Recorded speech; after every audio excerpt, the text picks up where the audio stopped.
kusikia neno la Bwana. Kabla ya kufika huko, nianze kwa kuwashukuru wenyeji vile ambavyo wametukirimia, wametusaidia kwa mazingira yaliyokuwepo.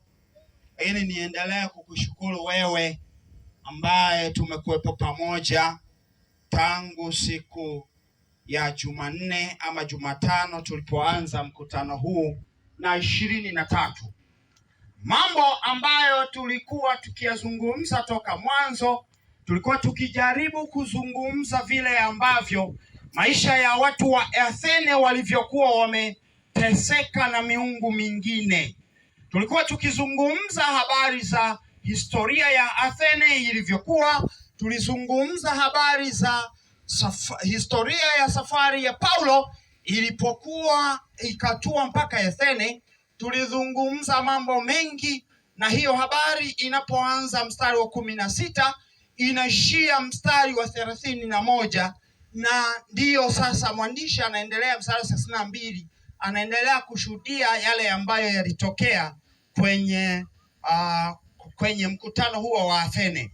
Lakini 22 inaanza kwa kumtaja Paulo alivyokuwa amefika sasa Athene na kwenye baraza la Areopago.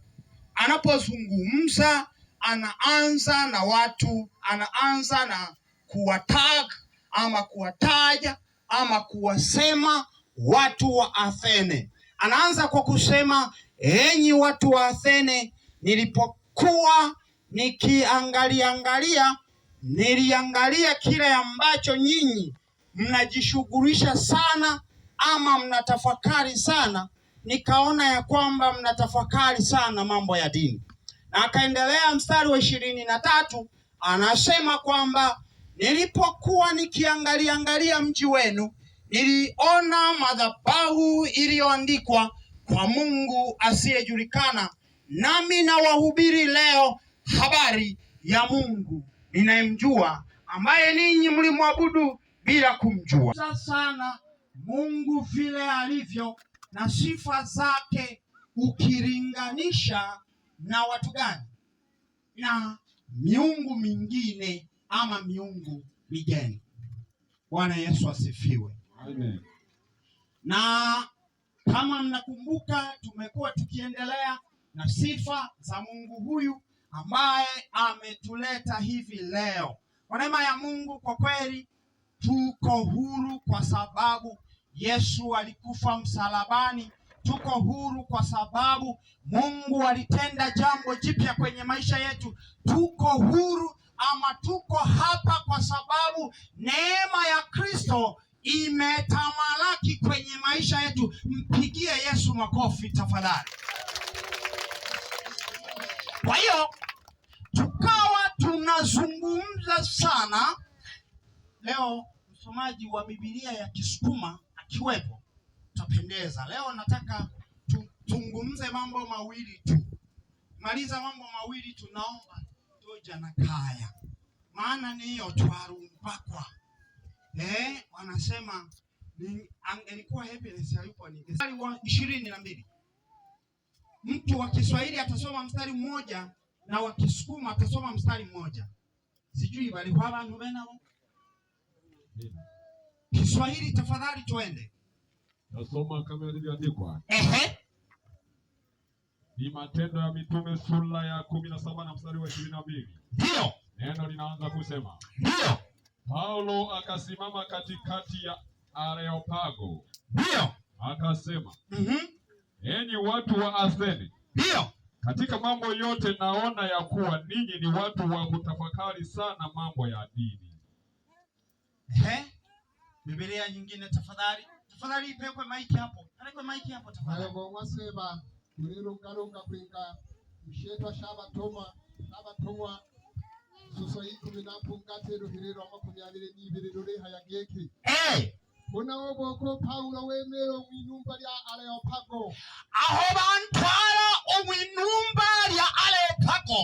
Ukashika bomwera keki. Leo tutakusikiza peke yake. na kwa sababu hiyo ulimuwa nafasi ya kubuka na kuhaya munaobuka uba wiragiki baba na bamayo babutarwa narewa nabiwe mukukararirwe none mukukararirwe no mwikararirwe no emihayo ya dini mwikararirwe no emihayo ya dini bantu babutarwa mwikararirwe no mnatafakari mno mambo ya dini kuno mkubetabeta kwane ule kwenoro nalola na kwebona emihayo ya kalameja kimwe kuno kubitabita kwane maana vile ninavyopita na kuona ninaona vile ambavyo ninyi mnaabudu, ninaona vile ambavyo ninyi mnafanya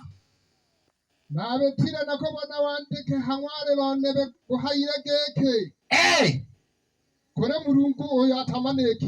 kore Mulungu oyo atamanikire nisaidie kusema kwa Mungu asiyejulikana nisaidie kusema kwa Mungu asiyejulikana watu wa Athene labda nirudie kidogo watu wa Athene unaweza kukaa baba watu wa Athene walikuwa Wayunani kama tulivyokuwa tukizungumza watu wa Athene walikuwa waabudu miungu mingine kama tulivyokuwa tukizungumza na watu wa Athene walipokuwa wakiishi mji wa Athene ulikuwa umejaa takataka za sanamu ibada nyingine mji wa Athene ulikuwa ni wa biashara mji wa Athene ulikuwa eneo la pwani kama Dar es Salaam ya leo kwa hiyo mji wa Athene ulikuwa sio mji ambao unaweza kuudharau sio kijijini yalikuwa ni mahali ambapo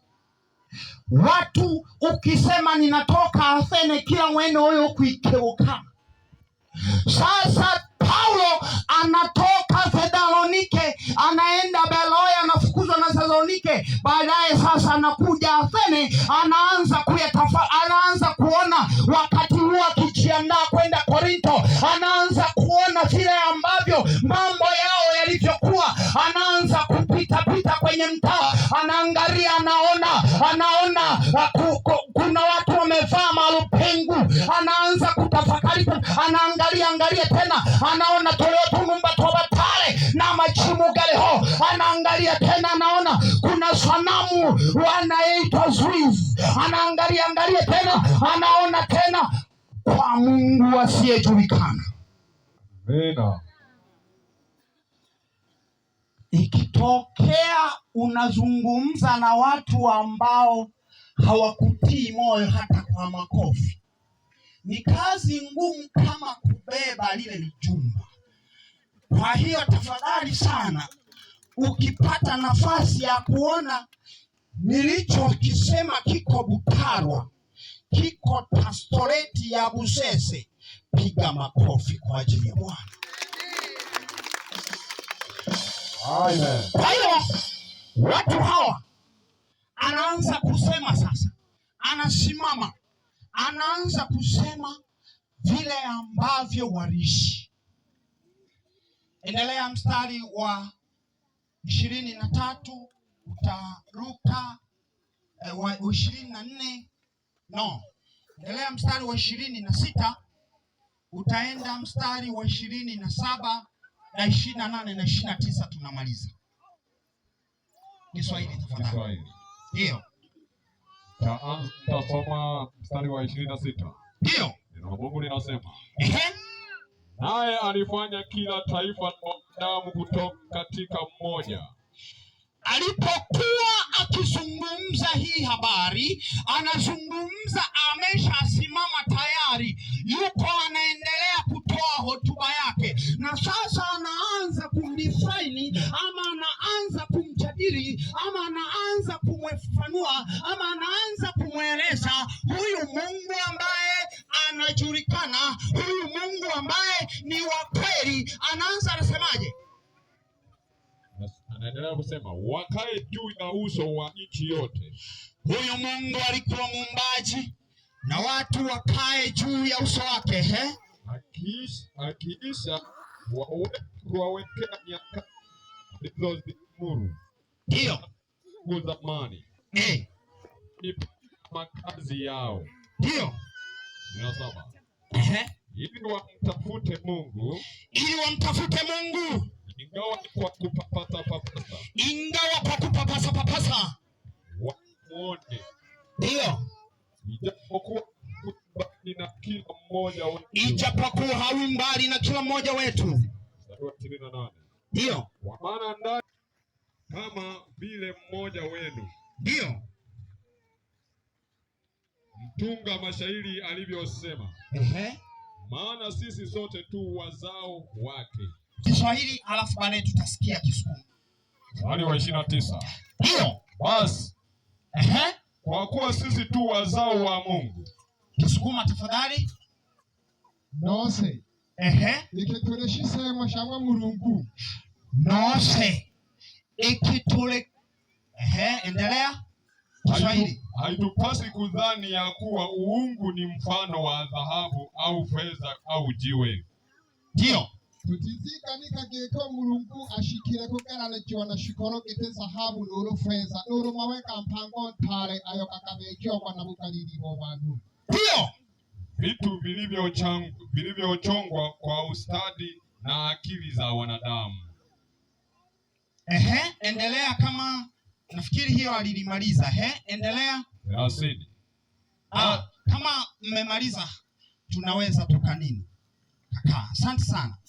Leo tutatafakari sana kwenye eneo hilo la sifa. Tutatafakari sana mambo mawili. Jambo la kwanza ambalo tutatafakari sana juu ya hilo ni kwamba Mungu wetu, saidia kusema Mungu wetu, ana mamlaka na nguvu. Mwambie mwenzako, Mungu wetu ana mamlaka na nguvu. Sikiliza. Mungu katika mstari wa 26 anazungumza, anasema yeye aliwaumba watu. Anasema naye alifanya kila taifa la wanadamu kutoka katika mtu mmoja, wakae juu ya uso wa nchi yote, akisha kuwawekea nyakati, akaziamuru tangu zamani na mipaka na makazi.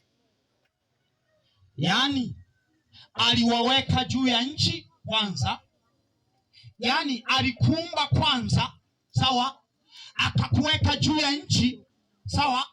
Cha pili, akatengeneza majira na nyakati, na akaamuru ya kwamba jua litawale mchana na usiku utawale, na nyota zitawale usiku, na maji yakae mahali fulani na sehemu fulani pakae nchi kavu. Akatengeneza akasema mimea nayo itapandwa sehemu fulani. Bwana asifiwe. Amen.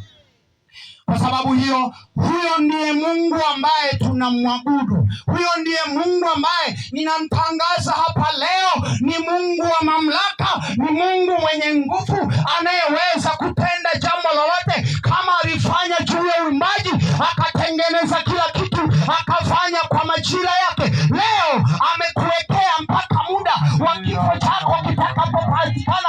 Amekuwekea muda wa siku ambayo wewe utafanikiwa. Amekuwekea muda wa kila kitu. Haleluya, mpigie Yesu makofi. Huyo Mungu tunayemwabudu ni Mungu mwenye nguvu, ni Mungu mwenye mamlaka. Hafananishi na vinyago, hafananishi na matendele ulionayo, hafananishi na upingu ulionayo, hafananishi na majimu, hafananishi na kila kitu. Yeye ni Mungu mwenye nguvu, yeye ni Mungu mwenye nguvu. Akisimama milima inatetemeka, akisimama kila kitu kinatii. Haleluya. Amen. Wana wa Israeli walipokuwa